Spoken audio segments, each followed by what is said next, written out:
as his new starting quarterback. The rookie will start Sunday against the Saints. Carson Wentz now will be the backup to Hurts, at least for now. Jalen Hurts is going to start Sunday against the Saints for the Philadelphia Eagles. Jeff, what's your reaction to this news? Yeah, I'm not surprised, but I would say I'm a little bit disappointed in what's happened to Carson Wentz. I mean, when you think about all this is getting laid at his feet, and obviously as a $100 million quarterback, it's going to do that. It's going to fall to you. But I'm not sure that the Eagles offense is really set up to help Jalen Hurts be successful, right? I mean, from a receiving core, it's not like these guys are making a ton of plays. Your offensive line has been just decimated by injuries. I think they've had 10 or 11 different combinations of starters. So from a Jalen Hurts perspective, when you want to see him progress or kind of develop into a quarterback, I would have thought the rotation was still the best opportunity. Obviously, Doug Peterson didn't agree, decided to go wholesale change with Jalen Hurts. And listen, he gave him the spark against Green Bay. You saw it. He made some plays, but again, very small sample size. Nobody's, scripted or game plan defensively for Jalen Hurts. So we'll see how he adapts to all those things. But, disappointing season for Carson Wentz, but the Eagles feel like they got to make a move to try to win now, and that's Jalen Hurts gives them the best chance. Yeah, you mentioned that spark. Let's play this out. Say Hurts does well. What then do we do about Carson Wentz in Philly?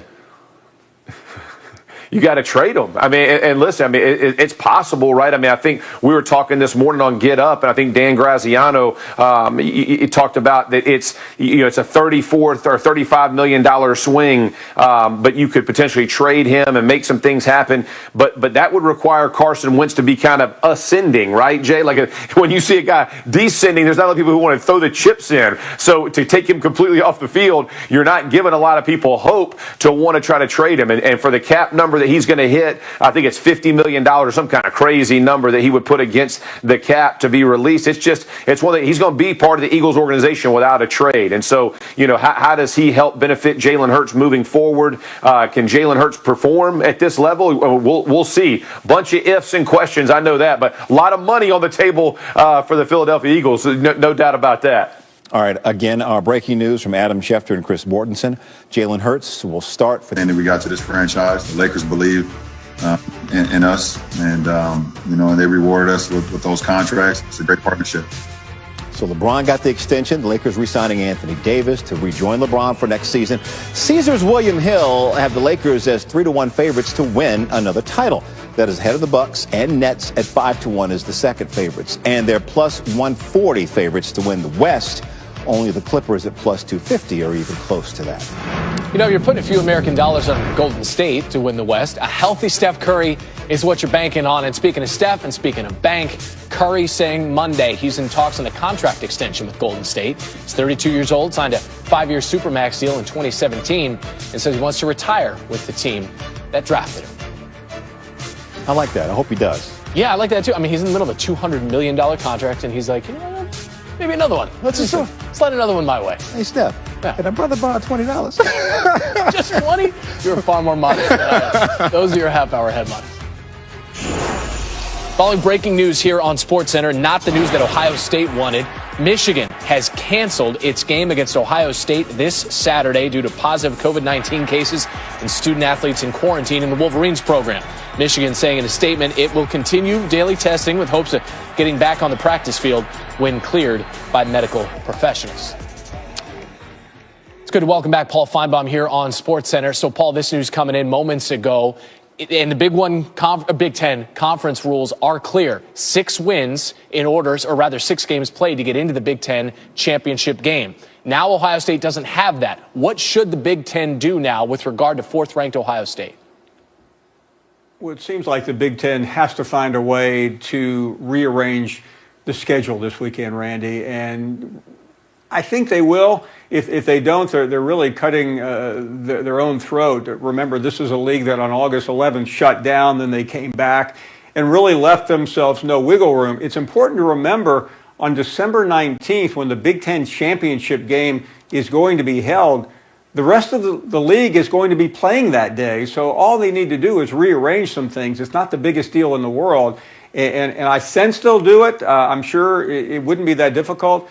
But the fact that the Ohio State-Michigan game is gone is just shocking news, even in the year of COVID, when you consider that many believe that is the greatest rivalry in all of college football. There are a few people in Alabama that might dispute that, but there's no disputing the importance of that game. Well, speaking of Alabama, and just speaking of other teams, right, in this country that have a shot at the playoff, and right now we're on the outside looking in because Ohio State occupies that fourth spot. If the Buckeyes don't get another game and they're 5-0 and they don't play in the Big Ten championship game, how should the College Football Playoff Selection Committee view Ohio State?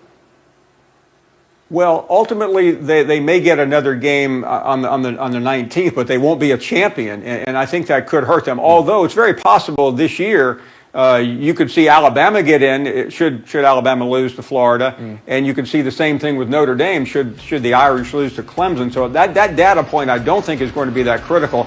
And I'm sure out there in the Twitter sphere some people are also saying, hey, why not play a quote-unquote play-in game to the college football playoff? What I mean by that, Randy, is this.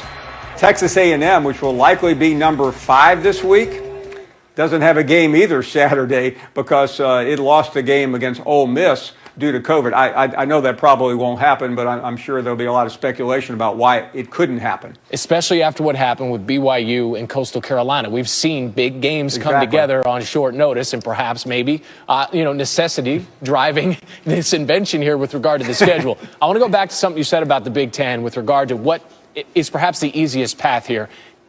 Correct me if I'm wrong. You're saying adjust the schedule over adjusting the rules. It would be easier for the Big Ten to say, hey, why don't we just get a game for you here moving forward, get you that 6th game this week in place of Michigan, over basically walking back some of the rules that they implemented when they decided to come back and, as you say, left themselves just no margin for error here.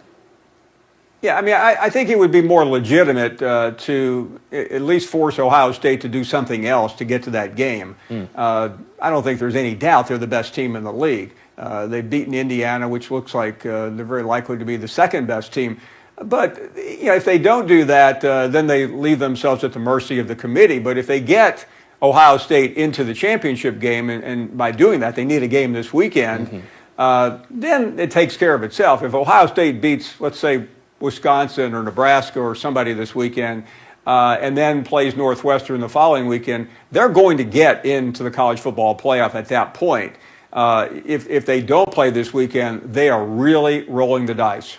The Big Ten also has this rule standing in the way of that potential, as you say, Ohio State, maybe Texas A&M, sort of a resume booster for both schools to try to get into the college football playoff. And the Big Ten has that non-conference game rule right now where only conference games are allowed for this sort of Frankenstein together season that we're working with. And Randy, this is not like this rule has been into effect for 200 years. The Big Ten is literally making this up as they go along. They came back and put that rule in. The Big Ten normally doesn't have 8-game seasons, so I don't think it would be that difficult. And besides, they've had 2 weeks to get ready for this. Michigan has been in peril for more than a week, almost a week and a half right now. So I feel pretty certain that Kevin Warren, the Big Ten commissioner, in consultation with athletic directors around this conference, have been talking about this. Now they have to act, and they have to act pretty quickly. There are some folks perhaps in the Buckeye State hearing that name evoked there in the Big Ten offices, and maybe some eyes are being rolled. That is Paul Feinbaum. We appreciate the insight here on SportsCenter. We're going to have our college football playoff reporter, Heather Dinich, with her insight in moments. Back to the NFL now. Tampa returning from the bye week after back-to-back losses to the Rams and the Chiefs. They host the Vikings, who sit just behind the Bucs in the playoff standings. While their previous 2 losses came by only a combined 6 points, the offense was under much criticism. New on SportsCenter, Bruce Arians on Tom Brady.